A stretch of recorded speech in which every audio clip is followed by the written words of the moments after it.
The representative of Pakistan has asked for the floor to make a further statement.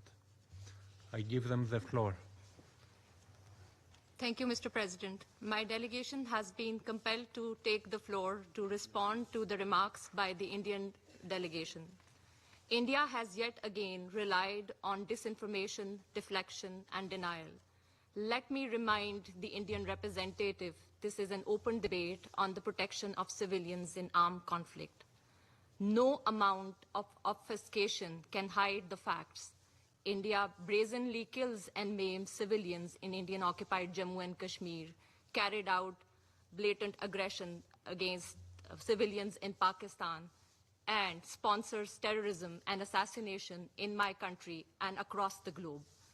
India has even stooped to a new law of impeding the flow of rivers that serve as a lifeline for 240 million people of Pakistan. Water is life, not a weapon of war. Mr. President, Pakistan, together with the international community, condemned the Pahalgam incident. If India had nothing to hide, it should have agreed to credible, impartial, and independent investigations into the incident. On the contrary, India continues to subject people of Indian-occupied Jammu and Kashmir to state-sponsored terrorism to suppress their legitimate freedom struggle.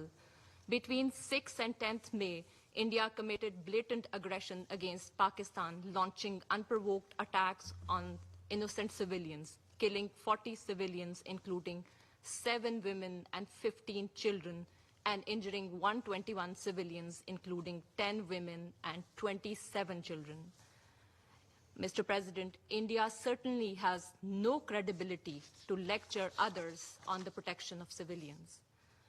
Pakistan's counter-terrorism efforts and sacrifices are well known and acknowledged globally. We remain steadfast in our commitment to combat this scourge in cooperation with our partners around the world. India continues to actively fund and sponsor terror proxies, including TTP, BLA, and Majid Brigade, to kill innocent civilians in Pakistan. Just a couple of days ago, a savage attack on a school bus in Khuzdar, Balochistan, took the lives of innocent school-going children and left dozens injured.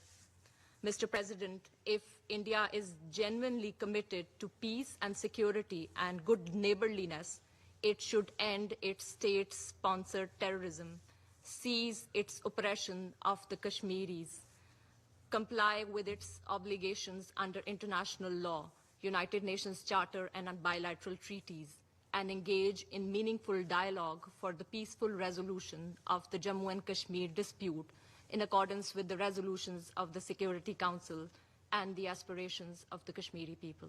I thank you. I thank the representative of Pakistan for the statement.